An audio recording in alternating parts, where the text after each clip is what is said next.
মাইটিভিতে সংবাদ প্রচারের পর সাভারের একমাত্র মডেল মসজিদ ও মহাসড়কের পাশের জায়গায় বন্ধ হয়েছে ময়লা ফেলা।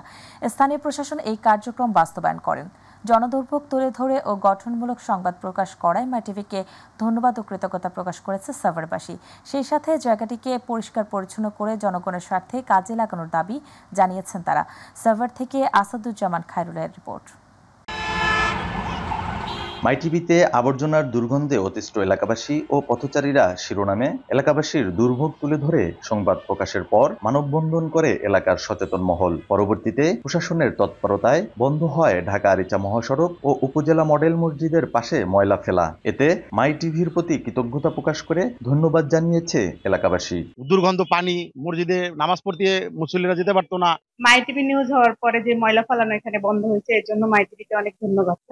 মাইটিভি এই নিয়ে নিউজ করছে আগে, আমরা তাকে ধন্যবাদ জানাই। মাইটিভি সংবাদ প্রতিবেদনের পরে এই জায়গাটায় ময়লা ফেলা বন্ধ হয়েছে এবং গন্ধটাও দূর হয়েছে। আবর্জনায় জন্ম নেয়া ডেঙ্গু মশার কামড়ে স্বাস্থ্য ঝুঁকিতে ছিলেন এলাকাবাসী। এছাড়াও দুর্গন্ধে পড়াশোনা করতে কষ্ট হতো এলাকার শিক্ষার্থীদের।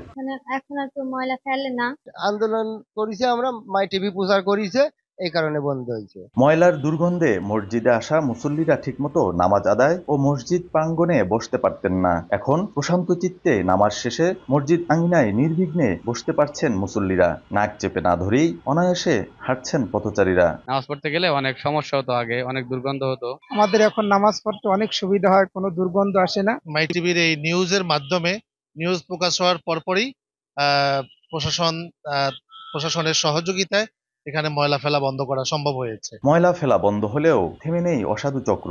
সুযোগে সরকারি জায়গা দখল করে রাতারাতি বাঁশ গেড়ে দোকান তোলার চেষ্টা করছে তারা। কতিপয় ব্যক্তি এগুলা দখল করার চেষ্টা করছে, আমরা এর তীব্র প্রতিবাদ জানাই। সরকারি কোনো জায়গা যদি কেউ বেআইনিভাবে দখল করে, তারা ভূমিদস্যু, তারা অপরাধী, তারা দুর্নীতিবাজ। প্রশাসন বলছে দখলদারদের বিরুদ্ধে অভিযান পরিচালনা করা হয়েছে। দ্রুতই জায়গাটিতে উপজেলা ভূমি অফিসের কাজ শুরু করা হবে। কাজ শুরু করে জায়গাটিকে ডিমার্কেট করে বাউন্ডারি দিয়ে আমরা আমাদের সরকারের সম্পূর্ণ দখলে রেখে পরিষ্কার পরিচ্ছন্ন রাখতে একটা পরিকল্পনা করব। আসাদুজ্জামান খায়রুল, মাইটিভি, সাভার।